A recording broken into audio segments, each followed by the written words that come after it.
I just got back from Chicago yesterday. Hey, let me see if you can notice a difference. I have my light a little darker. I'm going to just adjust it a little bit here. That better? That's better.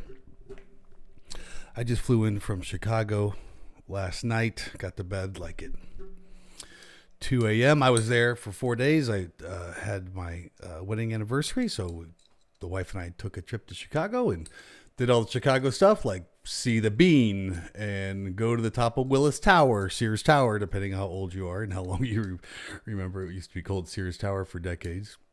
Went to a, I'm about to say Bulls, but we went to a Cubs game. First time at Wrigley Field. Fantastic. What a great atmosphere. They beat the Mets. I'm not a baseball fan, but I was a Chicago Cubs fan this weekend just because I was a hometown guy, right? I bought a Cubs shirt and I had Cubs hot dogs and Cubs beer. I was all around Cubs fan on Sunday. What else did we do? Millennial Park, Chinatown.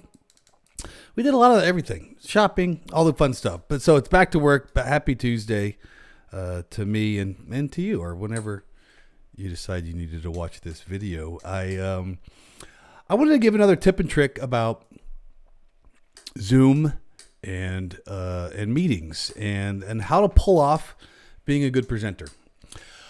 One of the ways I pull it off is not by coughing into the microphone. One of the ways I pull it off is I try to create a script in my head.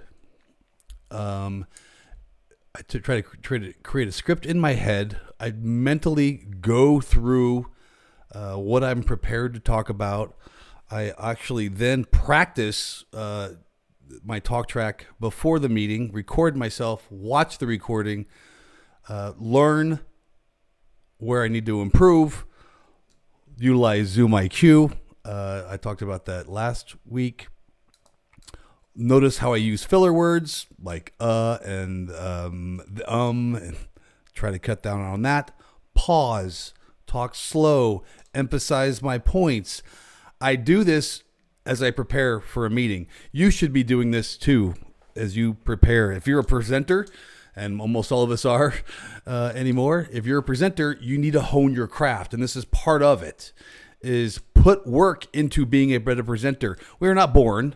Great presenters are not born. They are made. They are practiced. They rehearse mentally and physically exactly what they're going to talk through when they're talking to a customer, vendor, partner. Is you need to put emphasis on how you come across. Does your point resonate? How do we do that? Well, there's a lot of different ways to do it. Let's just do a simple way. We're going to give you 2 clues, 2 tips today, not clues. 1, watch my eyes. Where are they looking? All over the place. Watching my screen, presenting data, presenting a demo. What I'm not doing is looking at the screen. When I look at the screen, look at the camera directly with my eyes. If I look at the camera directly, I'm looking right at you. I'm getting in touch with you. I'm getting in sync with you. I'm getting you to trust me as a person. I have real emotions and real feelings, and I'm trying to create respect. And I'll say your name, Patrick, throughout the conversation. I'll make sure and sprinkle in your name as I talk directly to you through the camera, virtually through Zoom. The point is that you have to make immediate contact. You have to create that emotional bond. But when I'm looking at the screen, I can't look. I'm looking at directly into the camera. I can't see my screen. But notice, as I'm sharing my screen, I actually have a script right in front of me.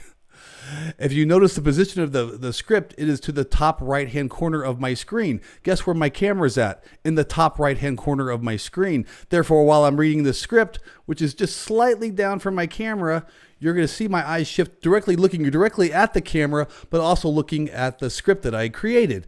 Why this is important is that slight little shift, you want to see me reading the script, but you don't want to see me reading the script, right? You don't know I'm reading the script. You know now because I'm putting it on the screen. But during a meeting, I want to show you that I have points of my presentation, but I still want to keep contact with you with my eyes, but also be reading my script. So that's what I did. I create a Word document or a text document. Well, you can create a notepad. I don't care what you use for your program. OneNote, pick something that has text.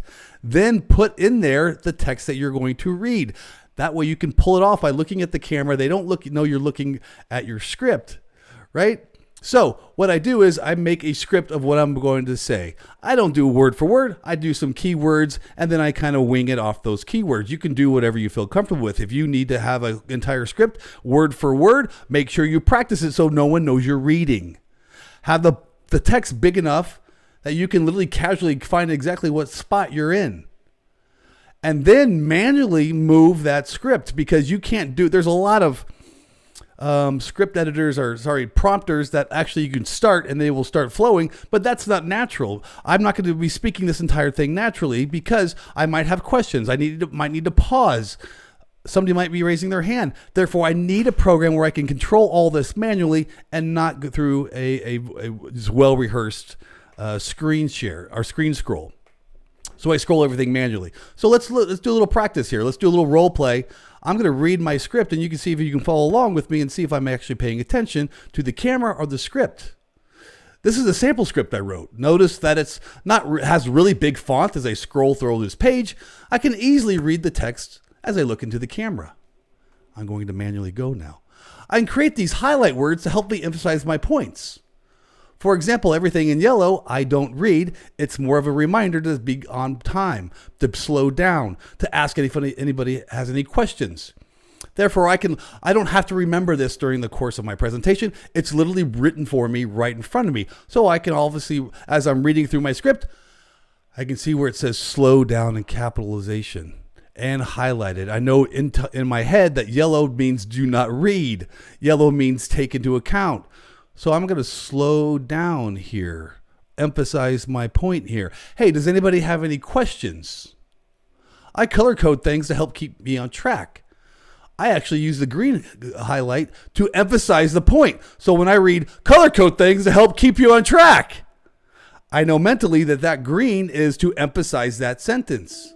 It is the next part of my script, so I keep it low. Notice I keep my script short too, because I don't want to be reading all the way down the page, because then I take my focus away from the camera. I keep my script high and to the right. Therefore, when I do manually scroll up and down, I'm actually using my arrow keys up and down. So I can move this script and you don't know I'm moving it. That's just two tricks that I used when I'm presenting every day. I use a sample script or a bulleted, highlighted point of my talking points. I don't have to remember them. I've rehearsed them inside my head. I've rehearsed them physically because I've probably pre-recorded myself. These are for very important presentations. You're not going to probably do this every time you're having a meeting with a customer, but when you are doing some sort of maybe presentation in front of a customer, doing some sort of demo, you need to practice it. You need to rehearse it. You need to write a script. You need to bring in a bullet point. You need to look into the camera so you can create that emotional bond. That's part of two tricks I present with. Script, looking into the camera. And third, I'll give you as a bonus, say the person's name throughout the conversation. Say, Patrick, does that make sense to you? Patrick, I'll slow down. All right, those are just two easy ones, two quick ones. Everyone has access to these tools. And you have access to your camera to look right into it as you're talking to your customer, knowing full well that they're seeing you look right at them. All right, hope those were helpful, and you can literally put those into practice today, immediately.